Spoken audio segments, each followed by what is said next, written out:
দোস্ত, তোমার সাথে এমন কিছু হয়েছে যে তোমার কোনো বন্ধু, তোমার ভাই, কোনো রিশতেদার বা গার্লফ্রেন্ড বয়ফ্রেন্ড যেই হোক, কেউ ধোঁকা দিয়ে চলে গেছে, আর তার জন্য তুমি দুঃখিত, মনের দুঃখে কাঁদতে থাকছো যে ও আমাকে ছেড়ে চলে গেল, ও আমার সাথে এরকম কেন করলো? এরকম যদি হয়ে থাকে তা আমি বলবো এতে দুঃখ করার কোনো কারণ নেই। বরঞ্চ সে তোমার জীবন থেকে চলে গেছে, তার মানে তোমার উপকার হয়েছে, উপকার করেছে।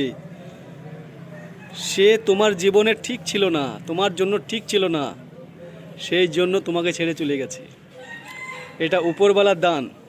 সে যদি ভালো হতো, সে যদি ঠিক হতো, তাহলে তোমাকে কখনোই ছেড়ে চলে যেত না। যদি কোনো সময় তাদের সঙ্গে দেখা হয়